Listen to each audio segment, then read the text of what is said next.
Mga cheese flixers, tila mas lumalalim pa ang kontrobersyang bumabalot ngayon kay Sir Gabin.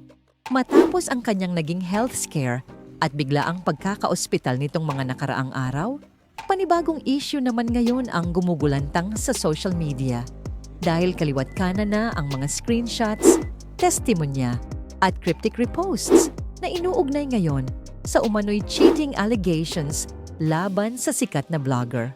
At ang mas lalong ikinagugulat ng netizens, may mga nagsasabing matagal na raw itong lihim na usapan behind the scenes. Ayon sa mga kumakalat na screenshots online, may ilang netizens na nagkiklaim na nakita raw nila si Sir Gabin kasama ang isang mystery girl sa Macau at Taiwan noong 2025. May isang viral testimony pa nga na nagsasabing kasabay raw nila sa biyahe si Gabin at una raw nilang inakala na bahagi lang ito ng kaniyang grupo. Pero habang tumatagal daw ang biyahe, napansin nilang tila sobrang maingat umano ang dalawa at parang umiiwas mapansin ng ibang tao. May isa pang claim na di umano'y sinabi raw noon ni Sir Gabin na solo trip lamang ang kaniyang biyahe. Dahilan para lalo pang magduda ang ilang netizens matapos lumabas ang alleged sightings na ito. At dito na nagsimulang uminit ng todo ang issue online. Dahil habang dumarami ang screenshots at anonymous testimonies, may mga posts ding nagsimulang maglabasan tungkol sa di umano'y pagkakakilanlan ng mystery girl. May ilang anonymous accounts ang nagsasabing professional woman daw ito at may connection umano sa isang political family. May mga netizens pa ngang naglalabas ng old photos at screenshots para raw i-connect ang mga detalye. Pero hanggang ngayon mga cheese flixers, wala pa ring malinaw o verified proof tungkol sa mga claims na ito. Kaya naman hati ngayon ang opinyon ng internet. May mga naniniwalang may resibo raw ang mga lumalabas online, habang ang iba naman ay nagsasabing delikado raw, basta maniwala sa anonymous screenshots at hearsay.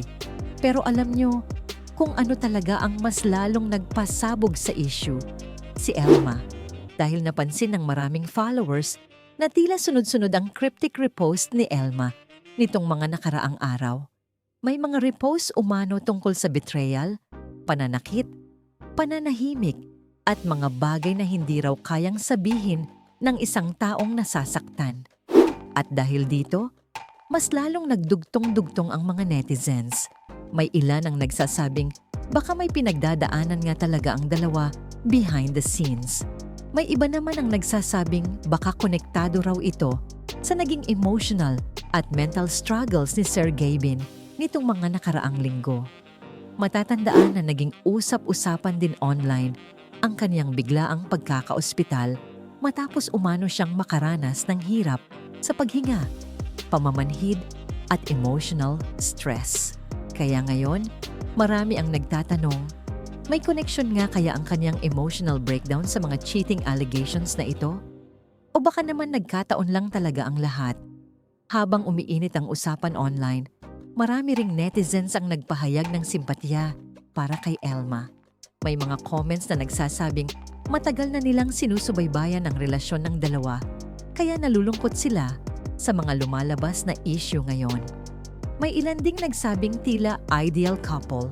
Umano noon sina Sir Gabin at Elma. Dahilan kung bakit mas shocking para sa fans ang mga allegations na ito.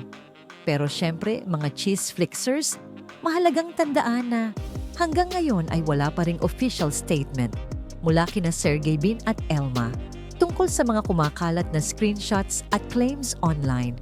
Hindi pa rin kumpirmado kung totoo nga ba ang lahat ng ito o isa lamang itong malaking haka-haka ng internet.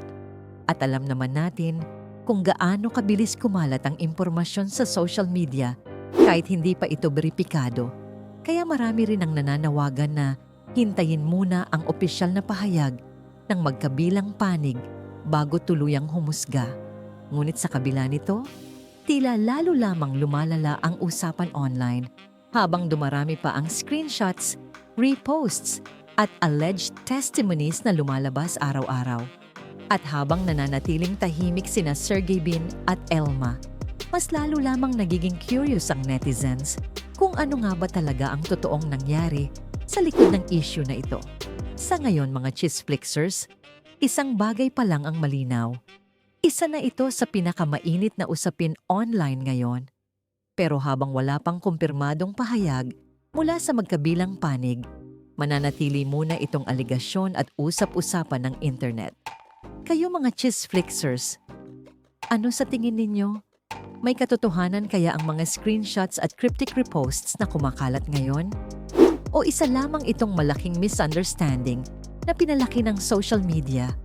Comment your thoughts below at huwag kalimutang mag-like, share at subscribe para lagi kayong updated sa pinakamaiinit na trending topics online.